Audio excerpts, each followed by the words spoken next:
SBC Media. Welcome to the iGaming Daily Podcast, analysing the news from the betting and gaming industry all over the globe, supported by Optimove, the #1 CRM marketing solution for the iGaming market. A flurry of regulatory updates saw separate reports warn the gambling sector of its continued exposure to the threats of money laundering and terrorist financing. Publishing its independent National Risk Assessment (NRA) report, the government of Malta states that it has addressed all concerns of 2019, which saw the key online gambling hub placed on the enhanced monitoring grey list of MONEYVAL and the Financial Action Task Force. Gambling exposures were further highlighted by the United Nations Office on Drugs and Crime, which reported money laundering activity in East and Southeast Asia. The agency warned Asian regulators that criminal networks had embraced digital innovations to launder their illicit proceeds through gaming websites and crypto assets. Today, iGaming Daily discusses the ongoing concerns about international money laundering threats, their impact on how the global gambling sector is viewed by pan-regulatory stakeholders, and the impact on political affairs. I'm Ted Menmuir, and today, joining me, we have Viktor Kayed, Senior Business Journalist for SBC, and payment expert editor Ted Orme-Claye. This podcast is presented by Optimove, the #1 CRM marketing solution for the iGaming sector. 56% of EGR Power 50 personalized player experiences are provided by Optimove.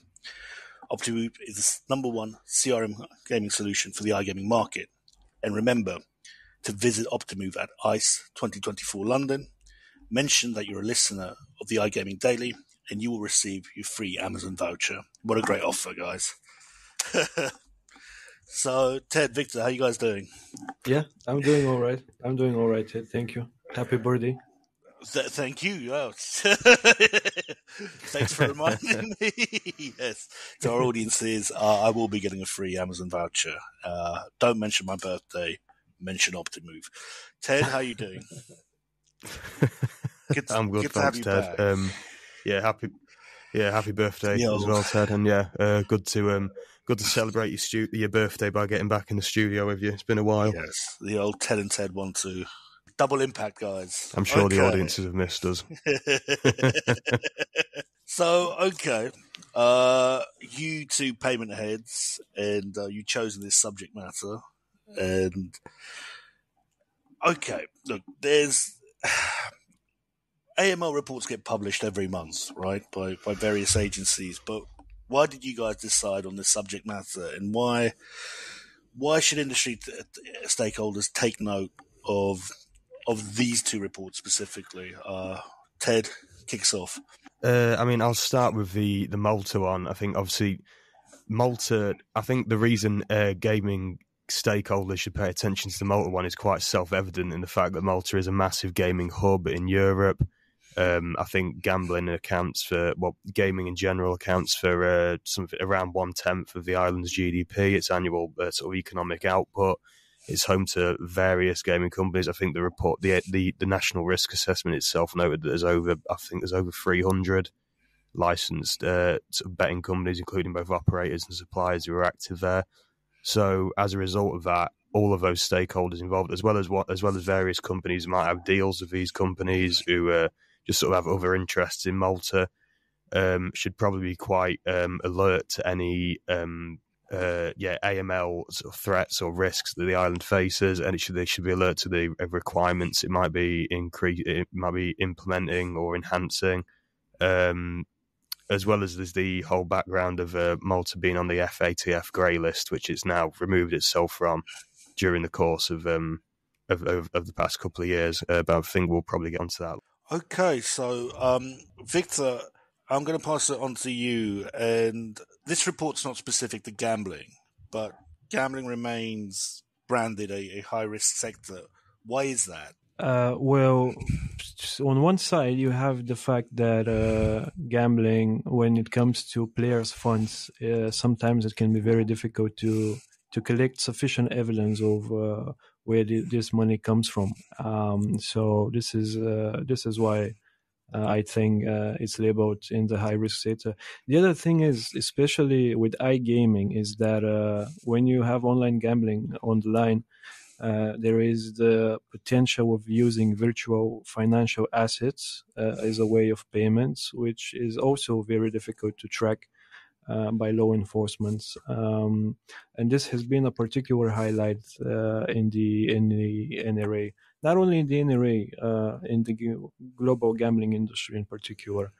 The other thing that caught my eye is that the use of prepaid cards and vouchers is also very prevalent, which of course we all know can be those two can be bought with cash, of which the source again can be really difficult to track. So I think these three are the main reasons why it has been put in the high risk sector.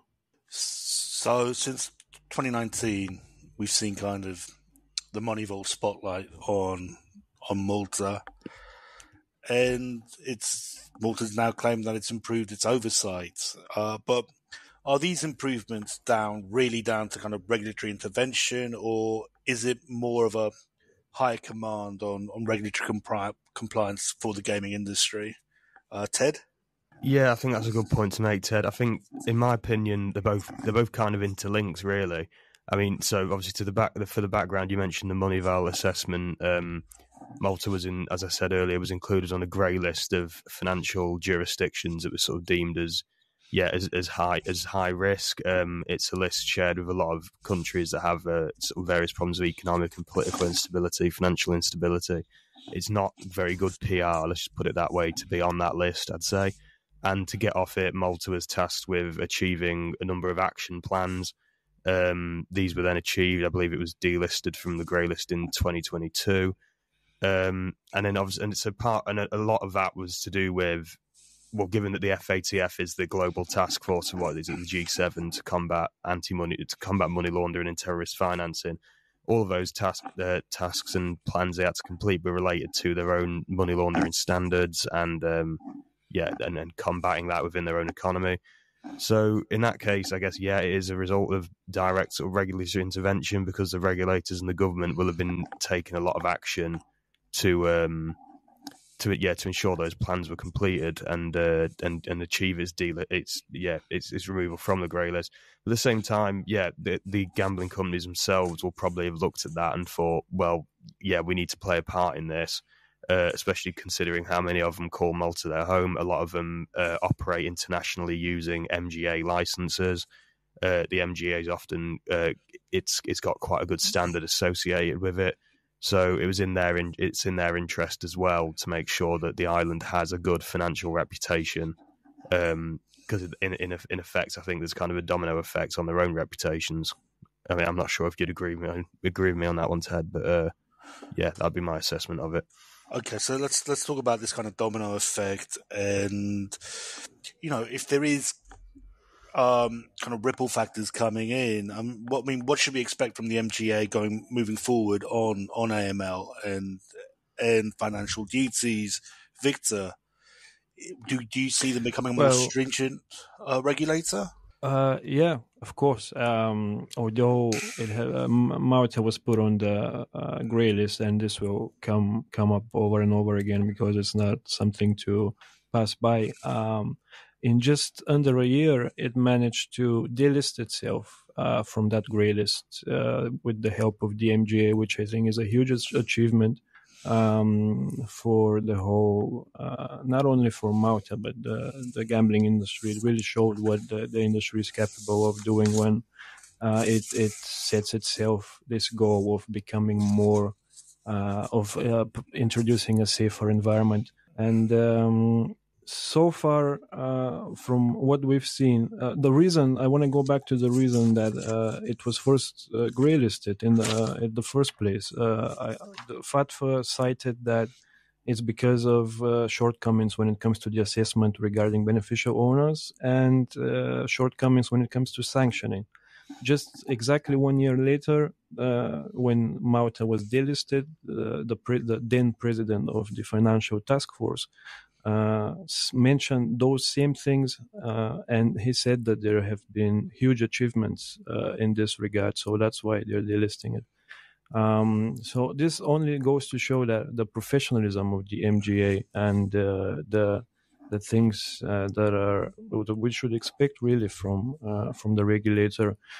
We've recently also seen, perhaps it's not related to the AML and anti-terrorist financing laws, but recently there's been a string of companies who have had their license taken by the MGA, not citing any specific reasons, but we see how serious the MGA has become in regulating the Maltese market. So definitely I think it's Malta and the MGA is on the right path here.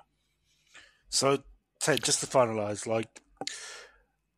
provide me an outlook for Malta in 2024, because it is a regulator that's undergoing current shifts, and how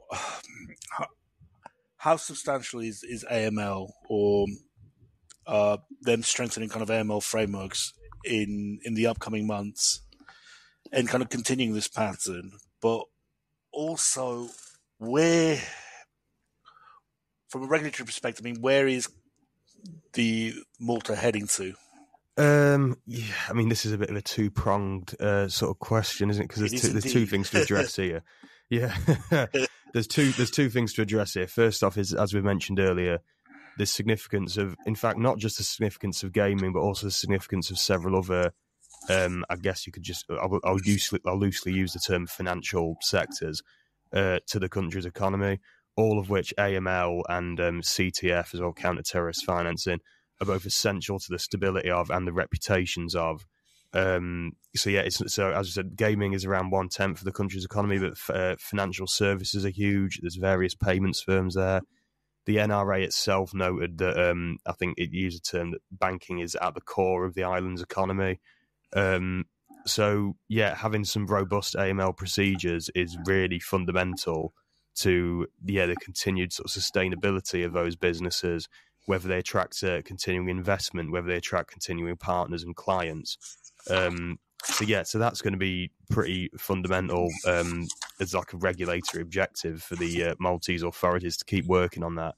And they've noted, as we've said, there are continuing risks that various stakeholders need to take a look at, like with gambling, source of funds, for example, and they highlighted the possibility of Smurf accounts, didn't they, of people setting up accounts as mules almost for criminal organisations.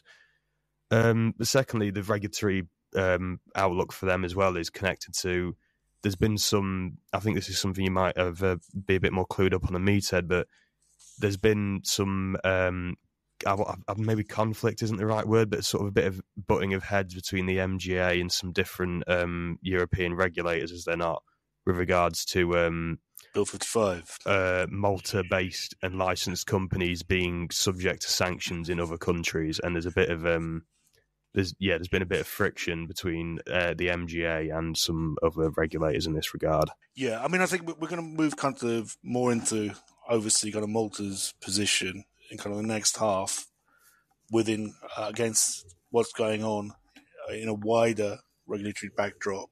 But guys, great part one. Let's take a break, and when we come back, we're going to be analysing the United Nations Office of Drugs and Crimes report on money laundering in the Southeast Asia.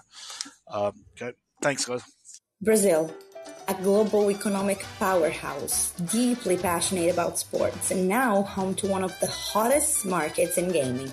And we're giving it the full SBC treatment.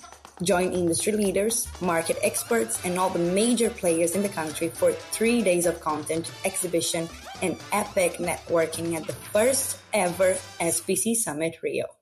And we're back to the second half of this podcast, and I think we're now going to analyse what I think is the sexier or kind of more headline-grabbing report.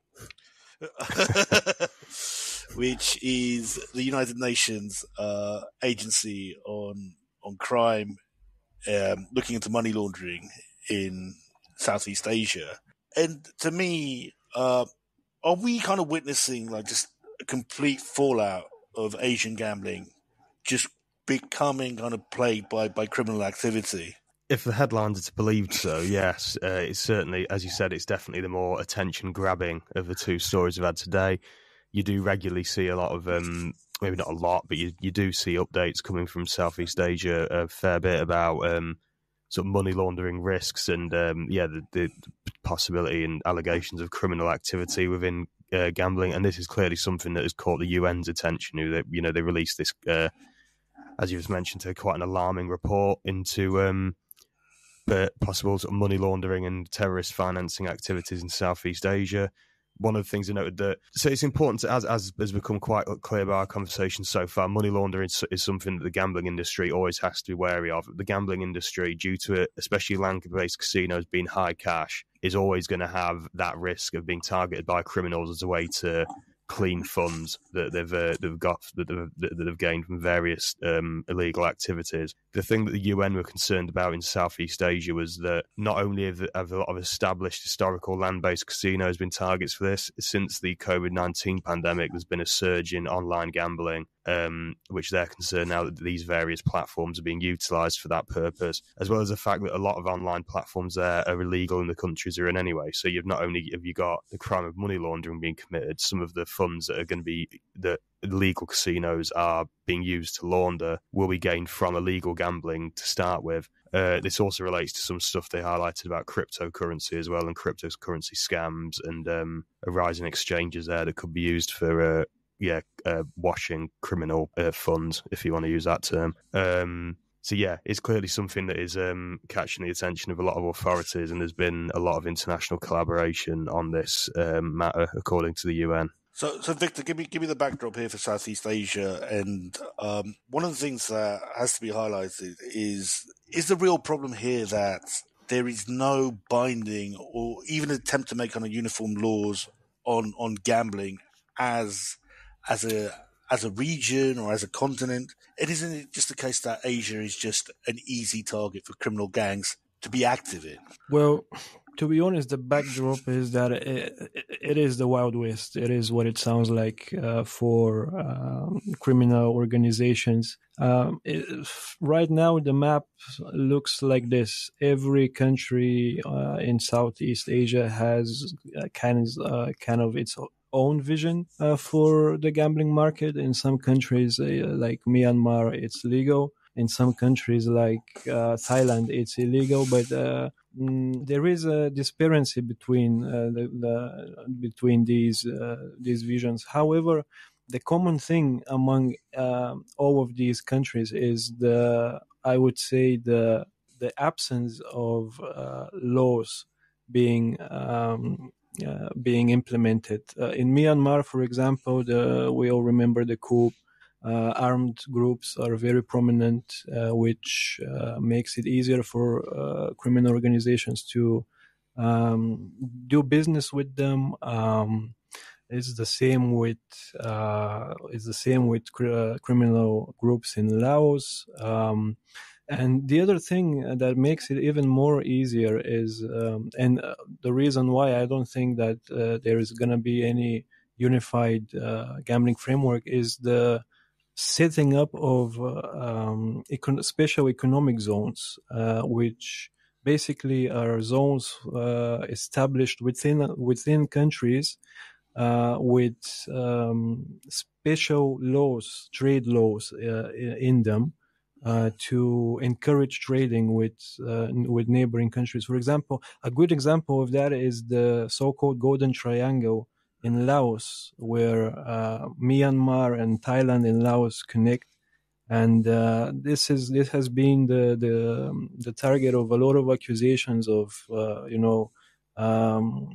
illegal funds being processed there through gambling and so on and so forth. So the situation there is very fragmented as it is, and it's very difficult to bring a unified framework for online gambling, which of course will attract criminals, not only in Asia but criminals from the whole world. Okay, so yeah, I think Victor hit the nail on the head there, really, when he said about how it's fragmented. It's as Victor said, in Southeast Asia, you've got very different countries with different regulatory objectives for gambling. Whether some of them is it's completely sort of banned outright, in others is more accepting of it, and some there's there's extensive land-based, but online is banned, and others, like the Philippines is the sort of the official casino company of the Philippines is pursuing online ambitions this year, I believe. So you have all these different objectives. It makes it, I think, a lot harder to have a coherent cross-border regulatory approach that you often see in, say, like more in Europe, for example, where you've got like the EGBA sort of coordinating activities. I mean, look, every market and every jurisdiction has fragmented gambling laws, and even in Europe, there's no harmonization. True. But I want to kind of go back to Malta. And does Asia, and Southeast Asia in particular, does it need a kind of breakthrough regulator or a jurisdiction like Malta that is willing to form laws, that is willing to regulate an online gambling sector that has some form of kind of international coverage or international reach, and like at least provide a framework of laws, of rules? Is this what is missing? I think it's certainly, you can't argue that it wouldn't be beneficial. I think, it'd be good to have that sort of successful example that other countries could look to and say, yeah, this is regulation that's been done right in terms of fostering a law-abiding regulated sector that has robust AML and CTF policies that contributes well to the local economy. As like you said, Ted, as Malta has provided an example for. I think it's going to be very difficult to do that, in my opinion, because Malta has a kind of a big influence on global gambling. We have a lot of operators registered there that again, criminals can infiltrate any organization, but in Southeast Asia, I think a common body to regulate the gambling is not going to be viewed as favorable by the local crime groups, which have already reached such a development level that it's going to be very difficult to counteract. Okay, so Viktor and Ted, this is a UN report. It's on criminality, on money laundering. And if this continues as a kind of pan-national organization, do you foresee kind of any high-level regulatory intervention by the UN or any kind of other intergovernmental agency on the situation in Southeast Asia? Viktor, what would your response be to that? I totally think so. While so far we've talked about a local regulator, finding it difficult to put a stop to what's going on there, I think that what's going on there has a big impact on the global gambling industry, and this is why I think other international organizations will try to counteract and try to limit the illicit operations to that region. Because, for example, we have the case of Alvin Chow, who was recently sentenced to 18 years in Chinese prison. He has been accused of more than 100 cases of of facilitating illegal betting, mainly through his junket operation, Sun City Junket, which I think is defunct now, but at some point was the biggest junket operator in the world. Through this group, Chow managed to create links, international links all over the world, including the UK. And in their report, the UN reminds readers that members of the British Parliament actually voiced concerns over a company registered in the Isle of Man, which is also kind of a wild card, but this is for another podcast. Allegedly with connections to Chow, and through this company registered in the Isle of Man, Chow gave license to a number of suspicious Asian-facing operators that have infiltrated the UK gambling market, managed to get a license to operate in the UK, and also facilitated a number of successful partnerships, high-level partnerships with with for example, Premier League teams. One of these partnerships was with Newcastle United back in 2014, and the operator in question was 138.com, I think was the name, which was again connected by the UN to linked by the UN to Chow. So this what's happening in Southeast Asia has implications all over the world, and regulators know that, and I think that they will do everything to kind of put a lid on it and prevent further expansions into, for example, Europe or the rest of the world. Yeah, I'd probably just build on that and just comment of, I think we will see increased regulatory action. The UN has said that it's already been working quite extensively with local law enforcement bodies around Southeast Asia on this, and in the report, it stated that it's going to have more work to do. However, I mean, I would just add that, as Viktor's pointed out, that this requires a huge amount of international cooperation and also concerns the regulators of other countries, not just the UK, but in the report also noted the US and Australia and just some European nations as well. So it's going to be quite a big undertaking. So I'm sure, even though this has caught the attention of a lot of authorities, it's going to take a while, I think, for a good sort of coherent strategy to come into place, just because of the sheer amount of people involved. Okay, so we're now in the era of global gaming, but that's countered by criminality is global too, right? So what do you think is the blowback for the industry, especially on its Asian affairs? And does this level of criminality, does it impede Asian governments from actually wanting to have a debate on regulating online gambling? I mean, is it that bad that it just stops any progress? Ted?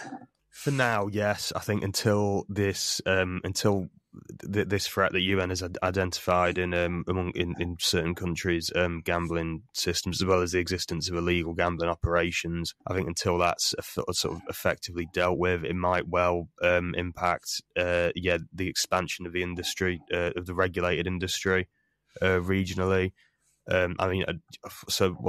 Japan and South Korea are often spoke about as two of the sort of big potential markets in East Asia, right? As having a lot of potential due to being sort of high, very wealthy economies, having quite a good sporting base, but being more limited in their approach to gambling. And I think, the authorities there might well be looking at the UN report and thinking maybe now is not the right time to move ahead with any developments just yet. But Viktor, from what you're saying, I mean, the governments are aware of this exposure to AML coming in through gaming. But does any report at this level, does it change anything? I mean, are concerns being heard? And do you think that there's any kind of directive to change laws or to improve cooperation or to tackle this matter? I think so. I think it's important to have such reports come to light, which highlight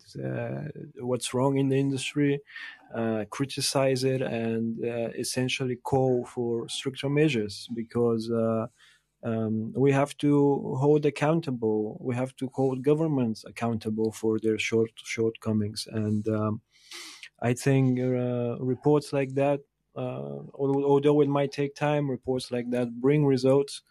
As we talked about Malta, and Malta is now essentially a completely different market than what it was 3 years ago. So I think that such reports, especially from high-level organizations like the UN, bring the attention to these markets, and essentially are important to start the discussion and the conversation of what are we going to do with problematic issues in the future. And they make you think twice. So I think they're doing their job, these reports.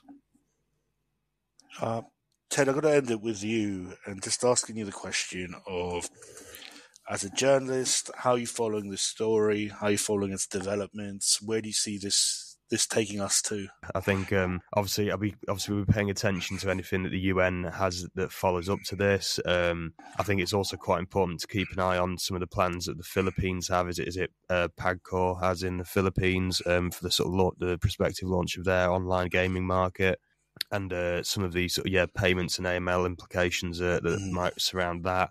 I think really at the moment it's too early to tell where this is going to lead. I think we just need to keep an eye out for whatever regulatory updates or UN updates are to come. So, Viktor, Ted, thanks for this very, very informative podcast, and thanks to our sponsor, OptiMove. Please remember to check in with them at ICE and tell them you're an iGaming Daily listener for a free voucher. From me, Ted Menmuir, thanks for tuning in. Thank you for listening to today's iGaming Daily podcast, supported by OptiMove, the #1 CRM marketing solution for the iGaming market. If you want to find out more about some of the subjects raised today, feel free to explore any of the sites in the SBC News network or check out the latest edition of the SBC Leaders magazine. Happy reading.